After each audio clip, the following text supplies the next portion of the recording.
Okay, we're carrying on looking at Luke today. So our chapters that we've been looking at as our Lent readings has been chapters 4 and 5 today. We're just going to talk a little bit about what it might say, what that might mean for us, and what we should maybe do about it. So I'm just going to explore a little bit of that just for a few minutes this morning as we read this together as a church and in our small groups and discuss what it might all be about. So at the start of chapters 4, we really have the temptation of Jesus, and then it goes into the beginning of his ministry in Galilee. And the place where I'm going to lift a few verses from in a minute is where he is then in Nazareth, in a place where he's going to be rejected. He's in the synagogue and he reads some of the scriptures, and these scriptures are from the book of Isaiah and just share what the mission is that he's come to fulfill. And then what's great about these two chapters together is because you have that in chapter 4, but then for the rest of that chapter and in chapter 5 we have all these stories, these healings, these miracles, the calling of the disciples, the declaring of good news. So we see the reality of this mission that he's come to fulfill. So I'm just going to read this part from chapter 4, verses 18 and 19, where Jesus just shares what this mission is, sharing it from the scriptures. The Spirit of the Lord is upon me, because he has anointed me to bring good news to the poor. He has sent me to proclaim release to the captives and recovery of sight to the blind, to let the oppressed go free, to proclaim the year of the Lord's favour.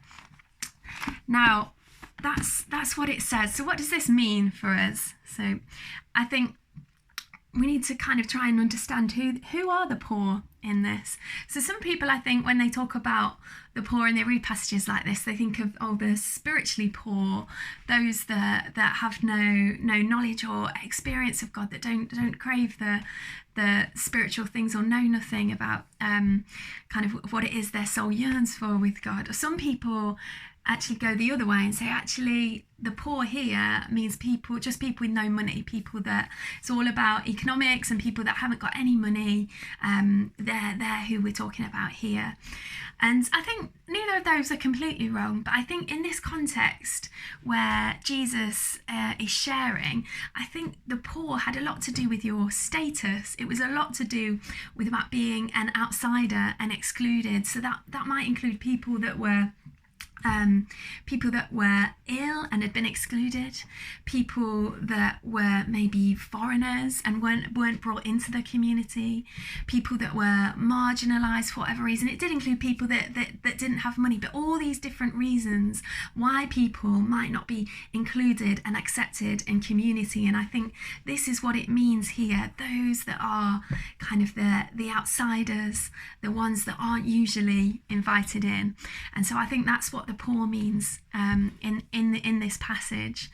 And so why is it that Jesus has come for the poor, to bring good news to the poor? I read recently that actually is it that the poor have a great need, and they're very sensitive to what God might be doing, because they have a great sense of their need and their dependency on God, and actually God comes to them with good news, and they're so kind of willing to follow and to join in with what he's doing and taking that invitation. And he's come to show them a new family, a new community.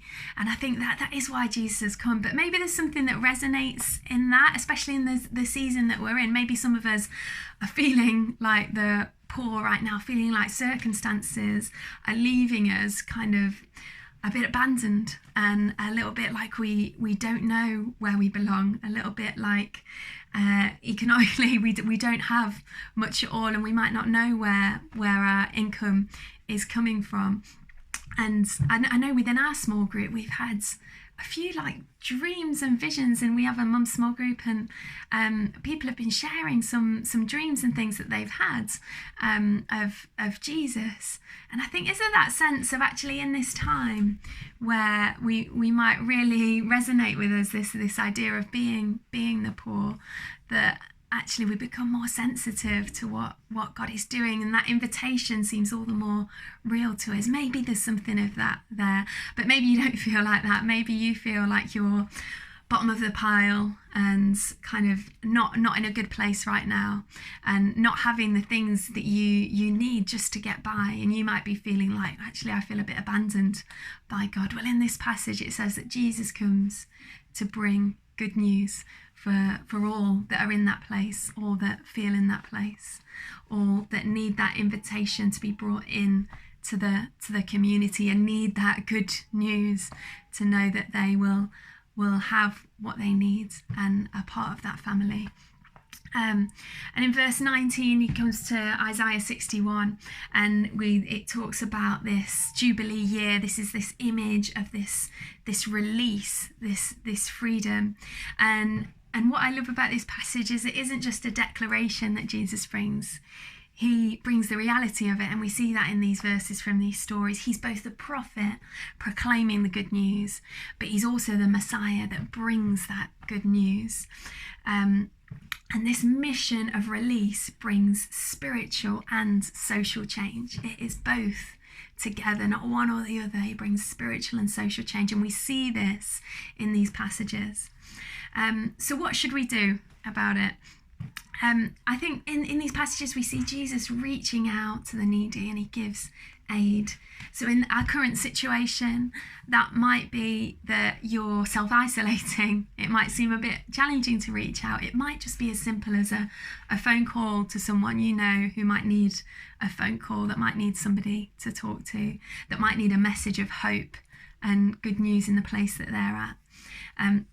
It might be prayer, just really seeking out release in prayer, whether that's for your own home, for our community, for the world right now that needs release from the circumstances and the things we're dealing with. It might be that you are in a place where you're not high risk, where you're able to get a bit more involved with some of the mutual aid and maybe picking up shopping and leaving it on people's doorstep. There's lots of different ways and things to get involved with that stuff, if that's a way you feel like you could respond to this. There's so